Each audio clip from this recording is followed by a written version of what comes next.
大家好，开始今天的分享之前，希望你能给人间烟火点个订阅，我将会分享更多优质的内容。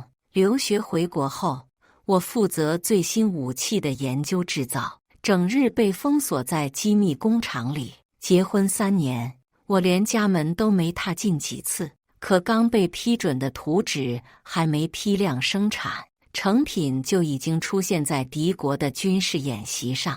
丈夫第一个站出来指责我是国家的叛徒，出卖重要机密。我被执行枪决，他却带着自己的初恋登堂入室领证结婚。再睁眼，我回到图纸被盗窃前1天，重生后在结婚3年纪念日当天，我破天荒地和领导提出了请1天假回家，理由是想陪陪旅长老公，我们一起为国家的繁荣事业献身。2个人聚少离多，领导同情，所以直接给我放行。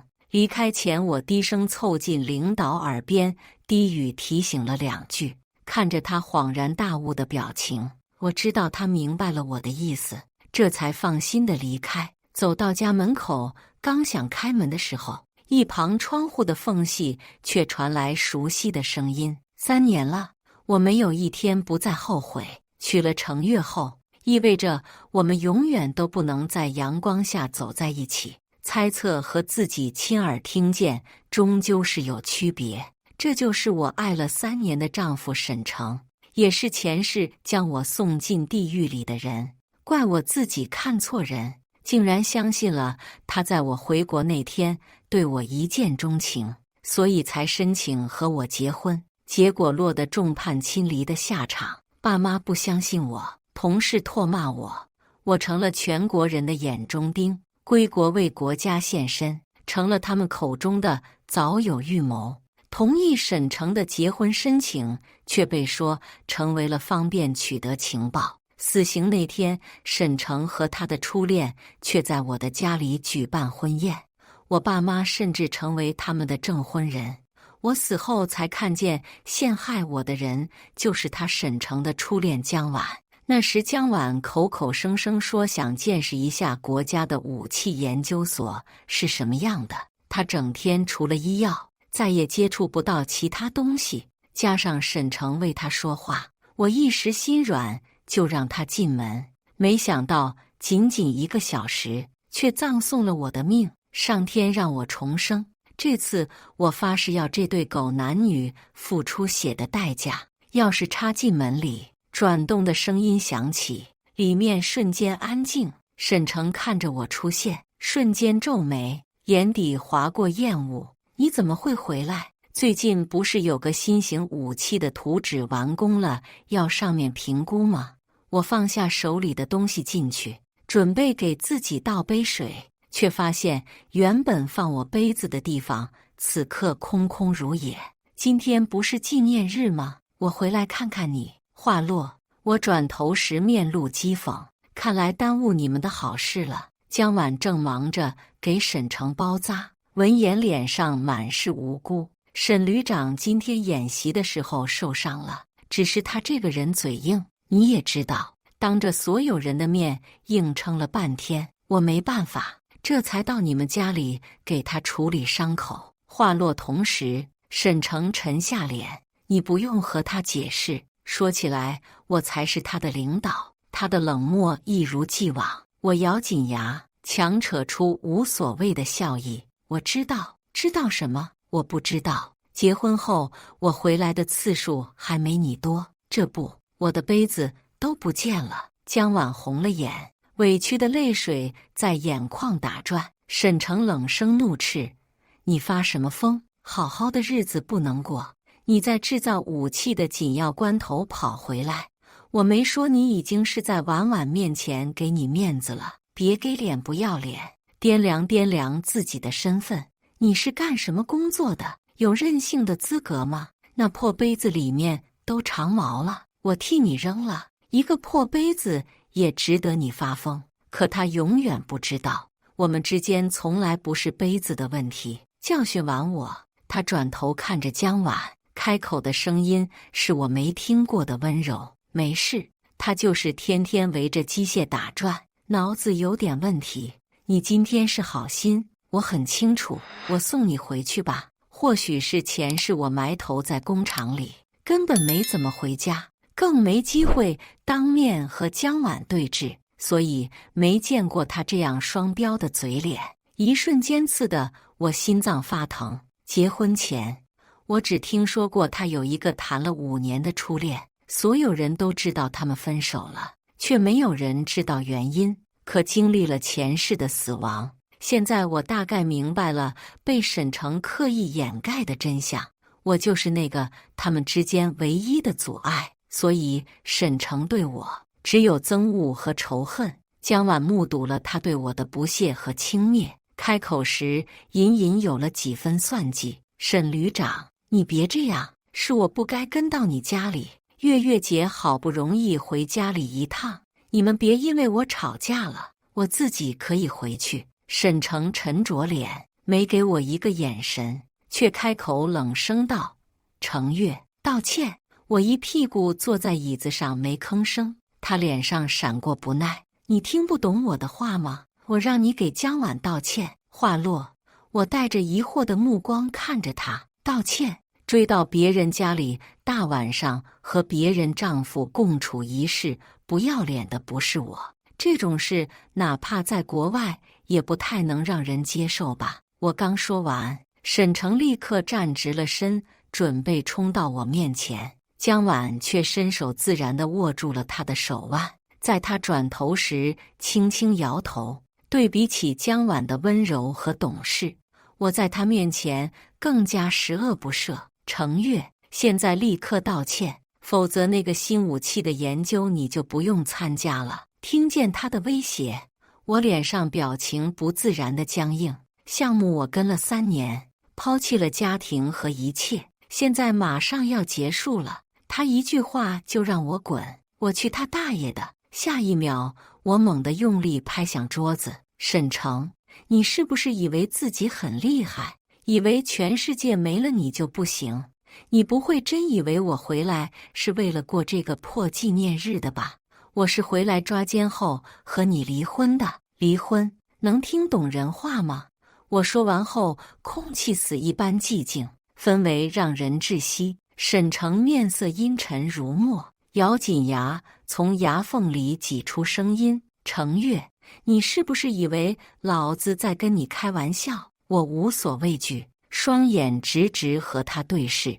那沈旅长不会是以为我在和你开玩笑吧？一旁的江晚不停伸手轻轻抚摸他的胸口，沈城呼吸里都充斥着怒意。说完后，我心头积压的怒火瞬间宣泄出去，畅快无比。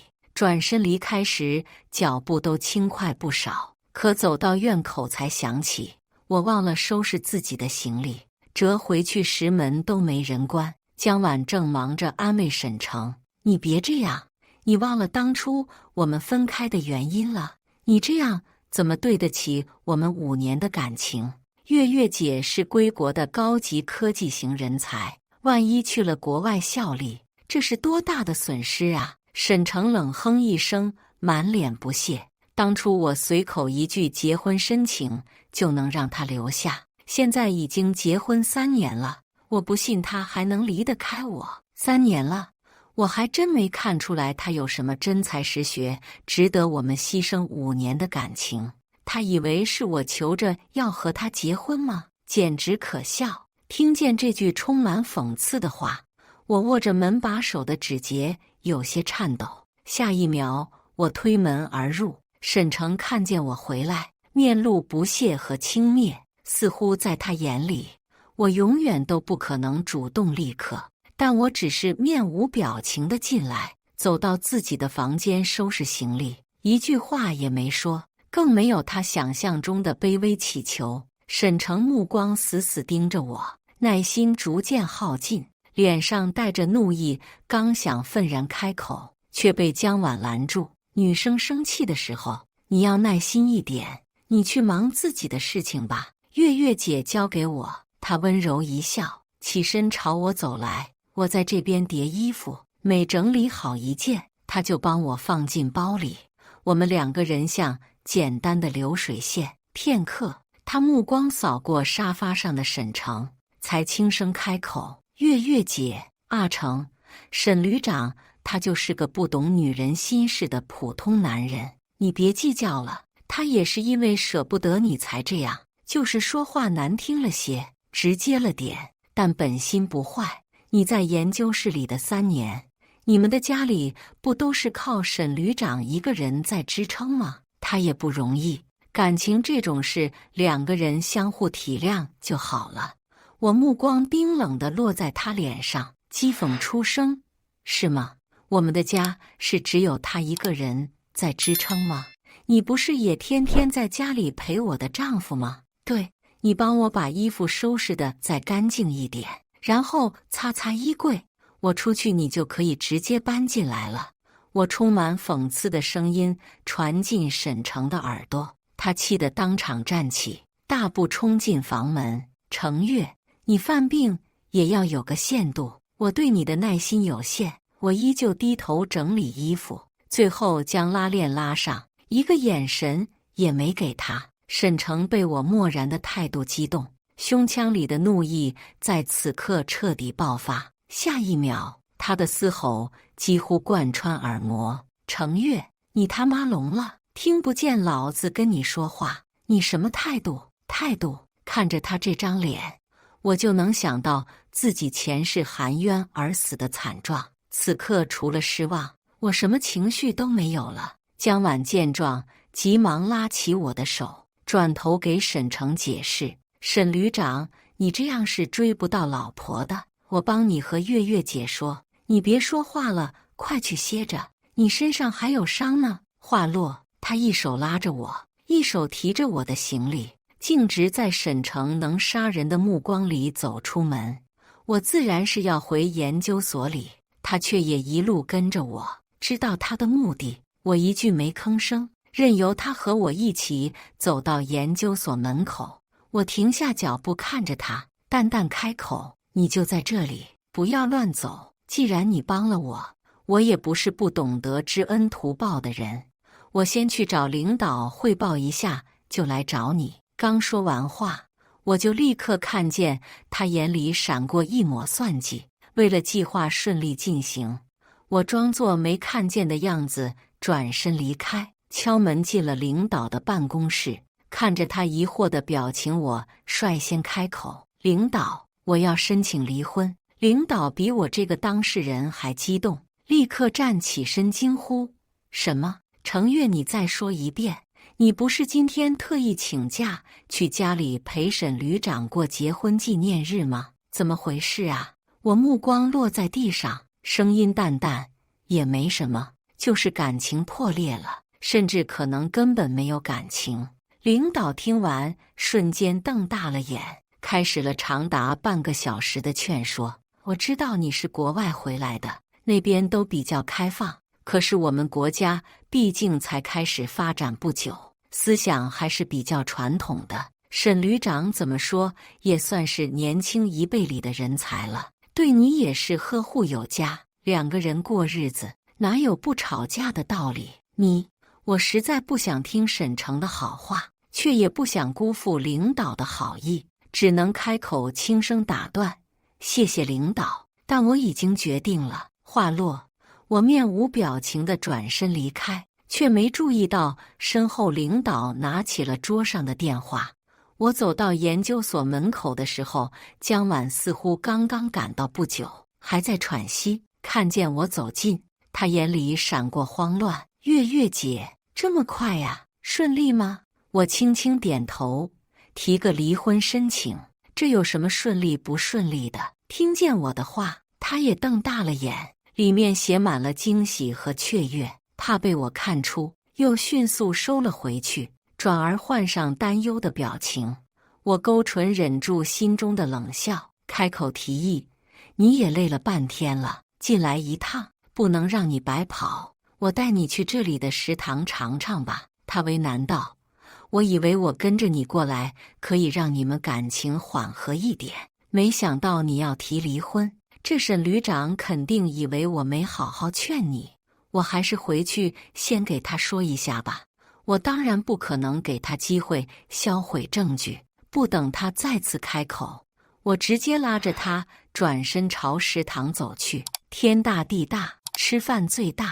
到食堂里，江晚脸上的慌乱之色越来越明显。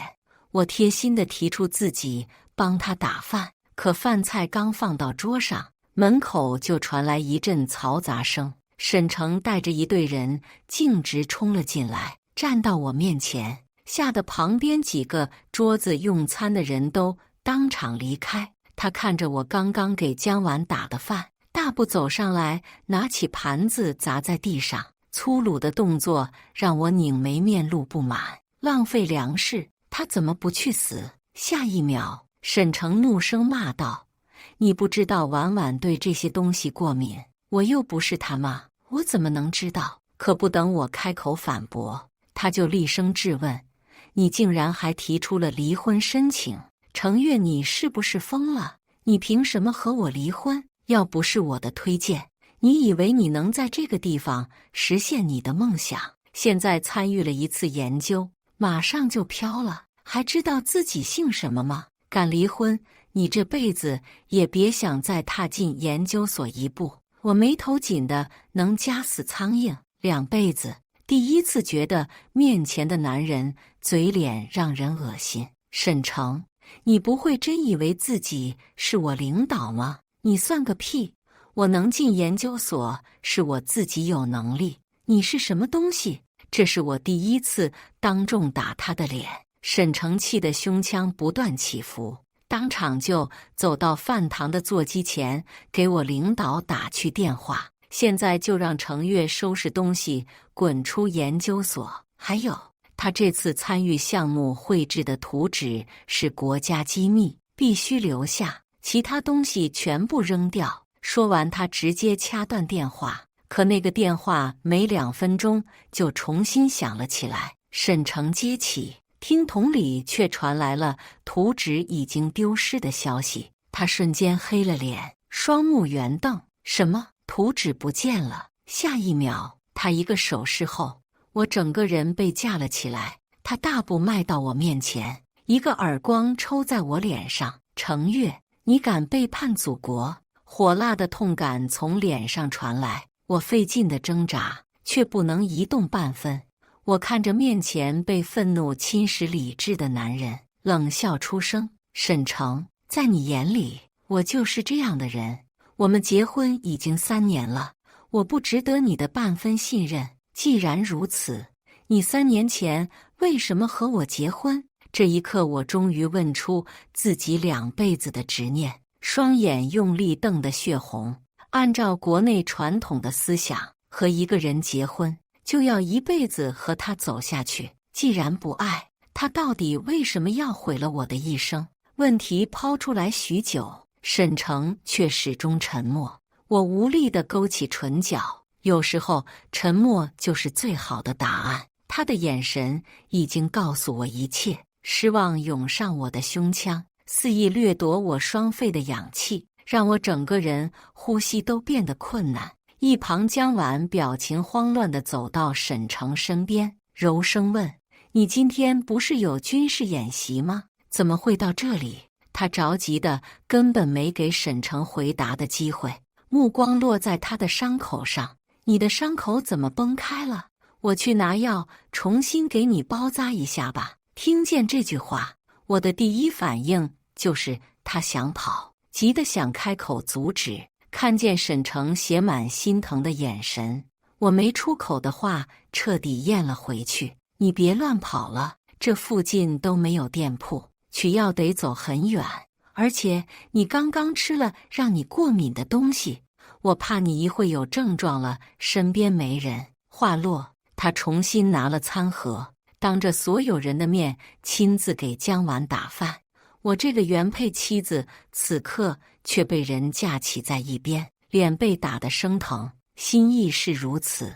一旁饭堂用餐的人朝我投来同情的目光，尴尬的表情在我脸上僵住。熟悉的场景将我的记忆拉回前世，曾经沈城也是这样当众给姜婉打饭，我身为原配，却像极了他们之间多余的人。那时姜婉端着他亲手盛的饭，满脸温柔和娇羞，看着我的眼神带着得意，但此刻他目光里除了惶恐就是害怕。姜婉装作过敏的样子，开始伸手去挠身上的皮肤，开口时有了哭腔：阿成，能不能带我走？我身上好痒。可我清楚地记得，我给他盛的饭菜，他一口都没来得及动。不是他演技过人，而是沈城爱得太深。听见他难受的声音，立刻从衣服内侧的口袋里掏出过敏药给他。我给你带了药，你先喝了试试，等我把眼前的事情处理完就带你走。声音温柔的不像话，可转头看着我时，目光阴鸷。这个叛徒，我必须亲自处理。我对他叛徒的名头不置一词，无所谓的态度让他脸上浮起恼怒。程月，你简直让我失望至极，到现在你也不肯说一个真相，还是知道自己做的事情迟早要被人揭穿，所以没有辩解的必要。不管他怎么问，我依旧冷脸一言不发。对他，我已经没什么好说的。沈城耐心渐渐耗尽，声音带着明显的怒意：你听不见我说话吗？在家里不是挺能说的吗？在你领导面前不是挺能顶嘴的吗？现在都能自己去申请离婚了，看来我真是小看你了。亏你领导竟然觉得你有潜力，还想大力培养，你对得起他吗？你也配在我面前发泄完？他情绪缓和了不少，开口吩咐把程月架到所长办公室里，我倒要看看他怎么和看重自己的人解释。路上我极为顺从，甚至比架我的人脚步更快。动作落在沈城眼里，他眯起眼看着我的眼神不善，但马上就要洗刷2辈子的冤屈了，换谁不急。他厉声道：你还真是一次又一次刷新我对无耻的认知下限。等这件事水落石出了，用不着你提离婚申请，我也会让你直接滚。真以为你是什么香饽饽，让我舍不得？我看你一眼都想吐。曾经说为国效力是你的梦想，我好心帮你，现在可好，竟然随便就要跟我离婚。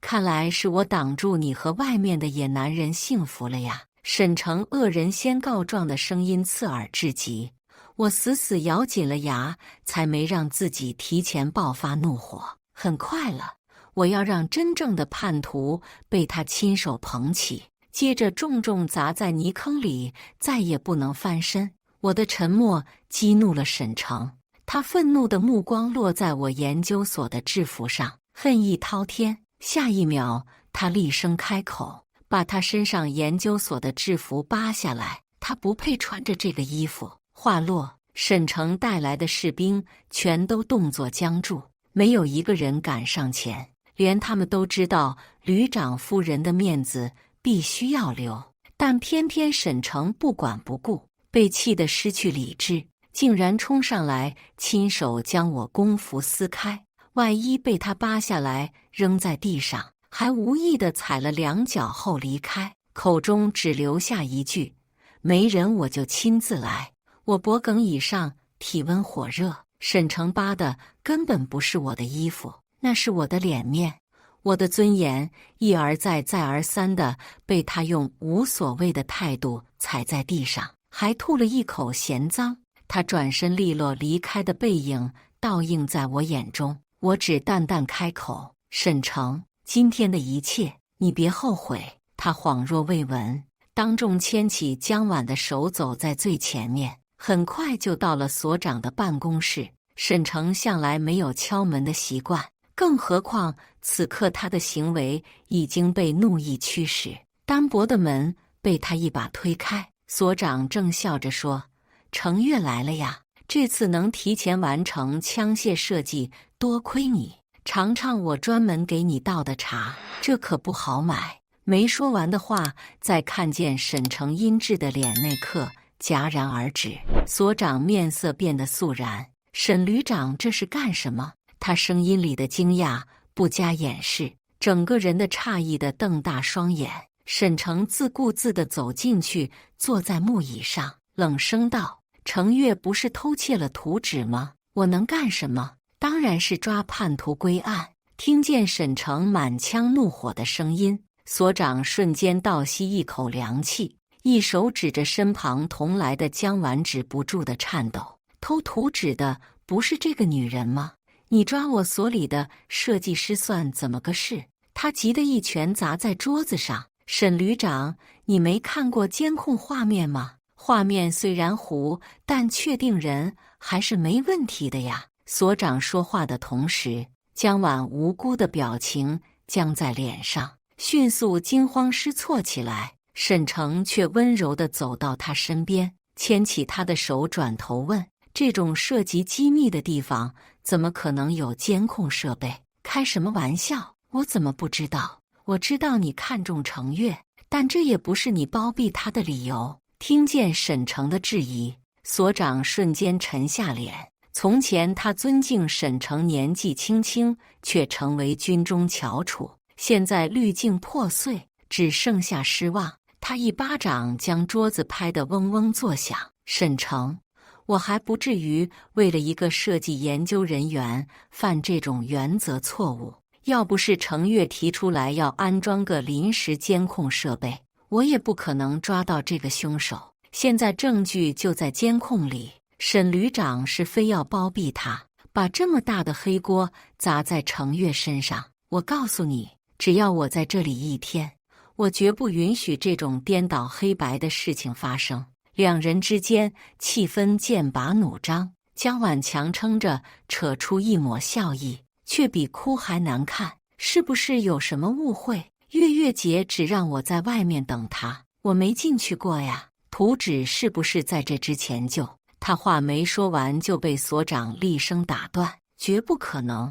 他看着沈诚明显偏袒的态度，冷笑出声：“监控设备是我亲自安装的，这是建国后第一批我们自己设计的军用枪械。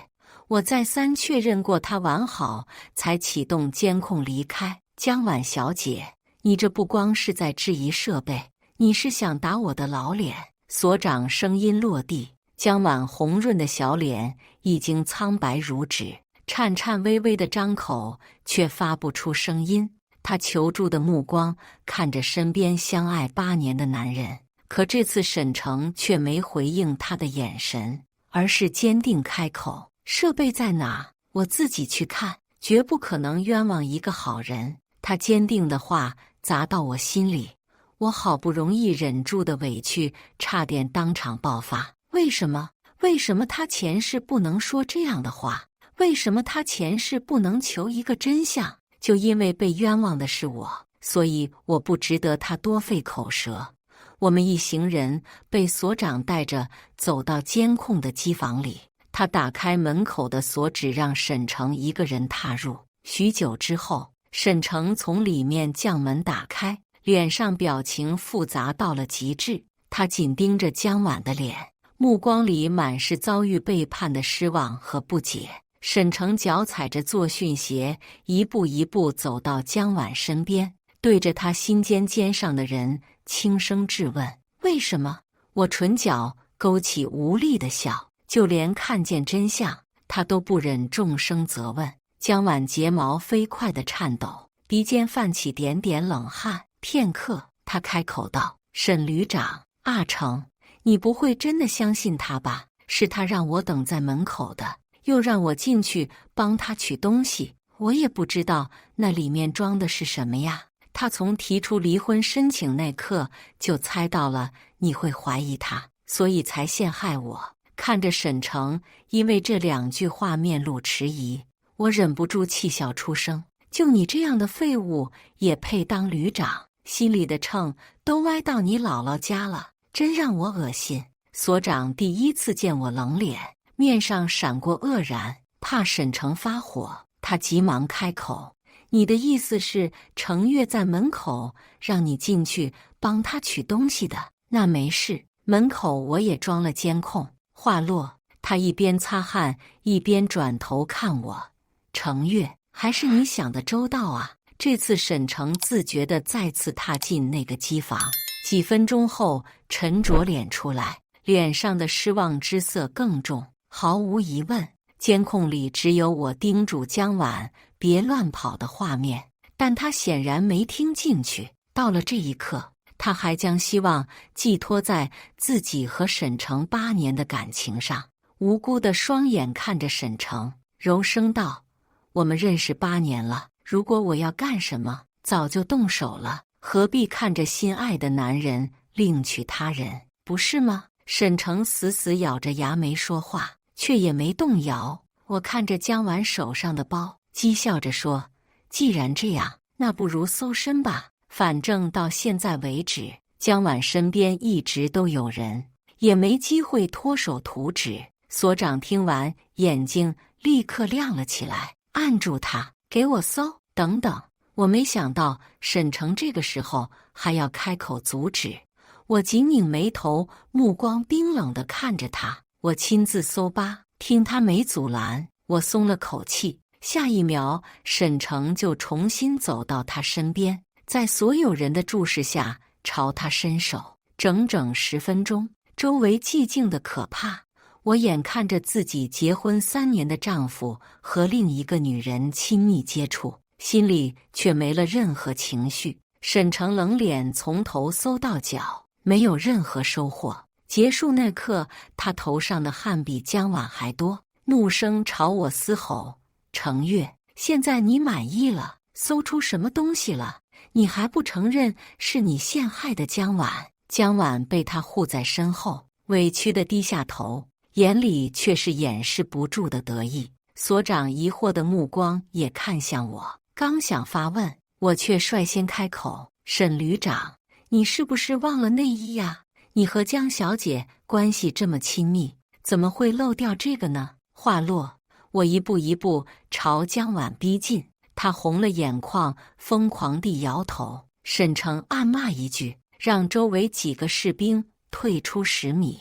看着他脸上的怒意，我止不住心里的讥讽。沈城闭上眼安慰他：“一下就好，让他亲自来，省得他再冤枉你。”我动作极快，飞速伸手抽走夹层里的图纸，扔在地上。一瞬间，所长和沈城都默了声。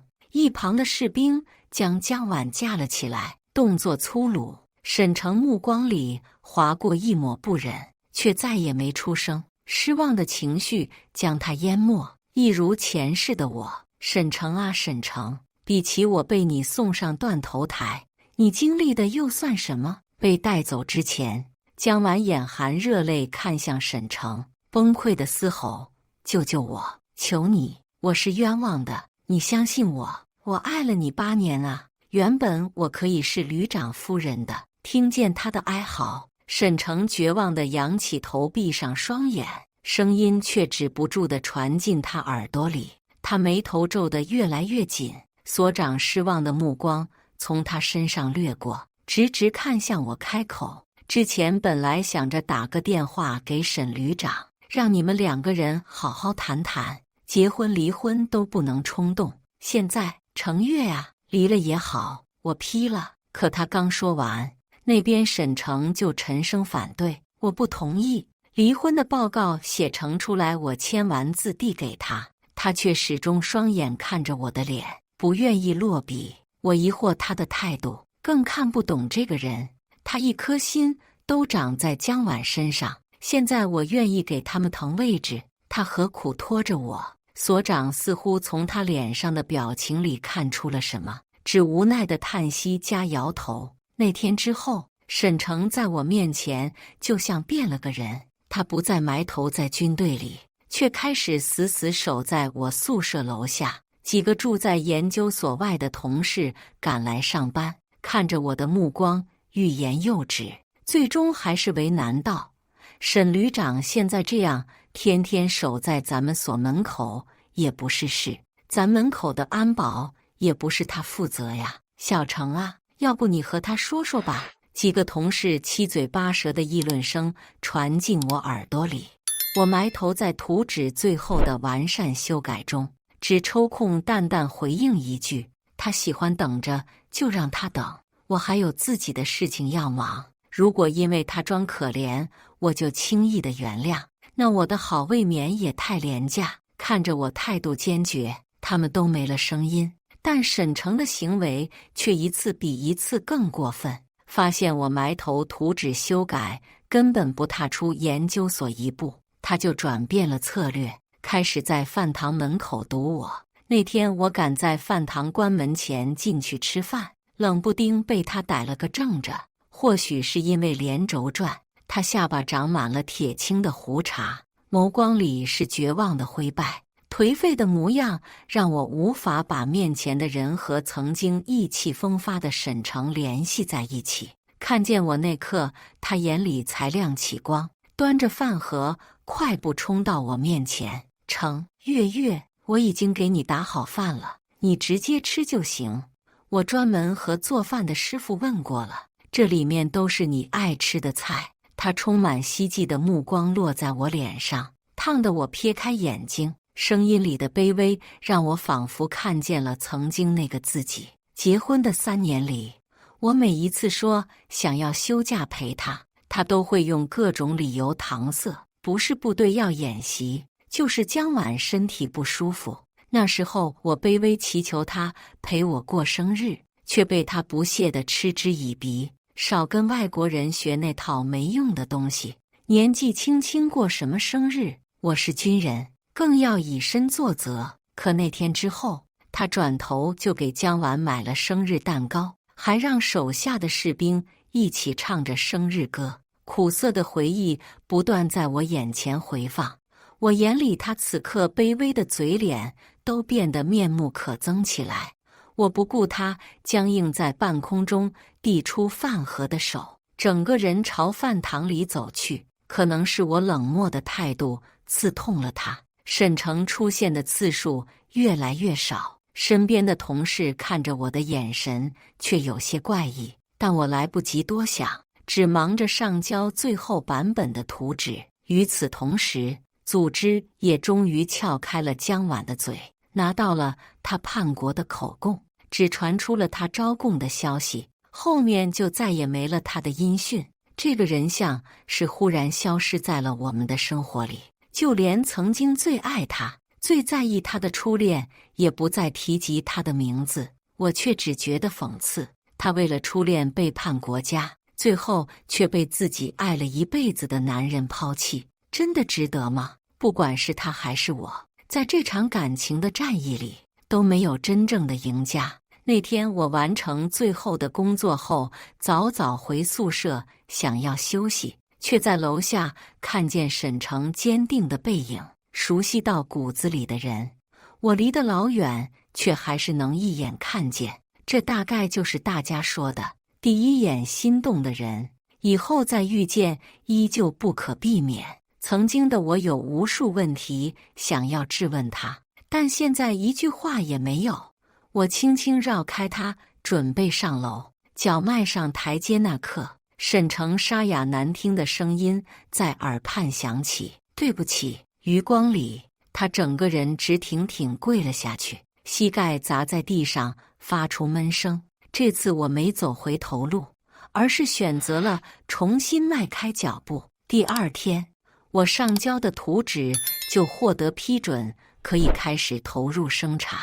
我的名字在研究所里彻底打响，所长看向我的目光满是欣慰。组织很快就有了新的安排，这次是更复杂的枪械，且指明要我做主要负责人。我又开始没日没夜地搜集资料，分析数据，身体上的疲惫却让我的斗志更加兴奋。第一批枪械生产成功后，部队组织了一次演习，集结了当地的所有武装的力量，由我作为主讲人和他们介绍这个新枪械的性能和特点。半个小时的演讲后，现场响起雷鸣般的掌声。我站在最高的领奖台上，由领导亲自为我颁奖，目光无意地扫过熟悉的部队。我却没发现沈城的身影。我只当他是不想看见我，所以选择了逃避。演习结束后，所长将我叫住，看着我神采奕奕，他面露犹豫，半晌才开口：“沈城，他想见你一面。”所长亲自带我过去后，我才明白过来，沈城不是这段时间消停了，而是被控制起来，没办法在我面前晃了。江晚的口供里虽然没提到他一个字，可他们的亲密被所有人看在眼里。沈城因为有勾结间谍的嫌疑，现在已经被撤职调查。进门前，所长语气凝重地开口：“不一定能保命，更别说回到部队里了。你们最后聊聊吧。”我点点头，说不上自己听见这个消息是什么心情。本以为沈城会像之前一样卑微地求我原谅，可我推门进去，他只将签完字的离婚报告递到我面前，确认我接过后，他转身离开。我鼻尖有些酸涩，2辈子了，我终于可以为自己而活，以后再也没有旅长夫人，只有研究所的程月老师。毕业时的梦想，我终于做到了。以上就是今天分享的故事，大家有什么想说的、想吐槽的，欢迎在下方评论交流，也更希望能给人间烟火点个订阅，我将会分享更多优质的故事内容。